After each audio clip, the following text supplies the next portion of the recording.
Happy Thursday. We almost made it through another week.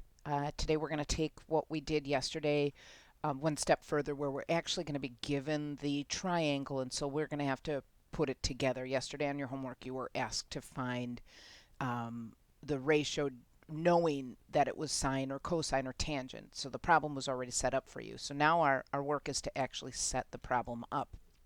And so the biggest thing is making sure that you are using the important information obviously correctly. So what I do when I get my picture of my triangle is it's going to have an angle marked that I'm interested in finding. And from that angle, I will always go right ahead and label the opposite side and the hypotenuse and the adjacent, because the adjacent, remember, is the last remaining one. Opposite is across from the angle. Hypotenuse is across from the right angle, the one that's marked with the box, so like just go directly across. And then the adjacent side is the one that's remaining. Once I have that labeled, the two sides that have numbers on them are going to be help me find which trig function I'm going to use. So in this case, the a and the h are used, and the cosine uses a over h. So when I set that up, I know it's cosine for a over h because that's c and ah. That's how this little device helps.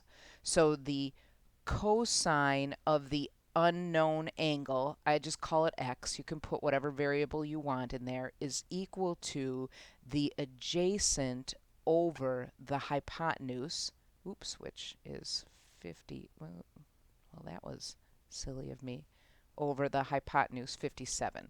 So that says 57. So now I do that calculator move that I did yesterday. And again, if you figured out how to do it on your phone, spectacular. If you have a calculator, great.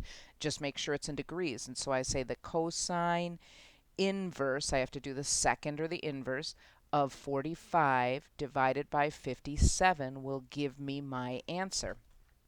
And so I'll pull out my calculator, and second cos, today I'm using, again, I have to turn it on, second cos.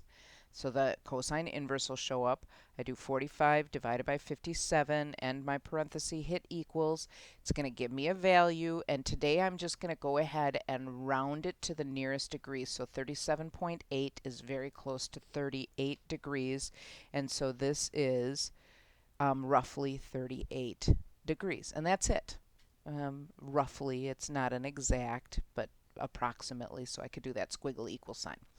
So let's do our next one in a similar fashion. Again, I'm going to start with the angle that I'm looking at. It'll be marked.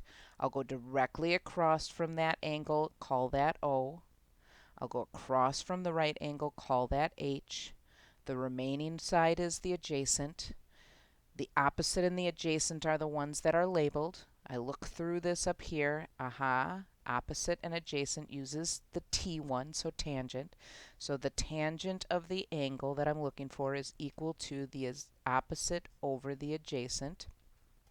And so in my calculator, I'll do tan inverse of 11 divided by 32, and that will give me my approximate angle. So again, I've got my tan inverse. Make sure that it's showing up on your calculator with that -1. And 11 divided by 32, hit equals. I'll look at what's given, 18.9. That's roughly 19 degrees.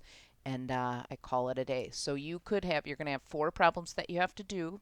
You'll know you're on the right track if 2 of them are sine, 1 is cosine, and 1 is tangent. So just kind of keep your eyes up for that. 2 of them will be sine, 1 is cosine, 1 is tangent. Not necessarily in that order, obviously.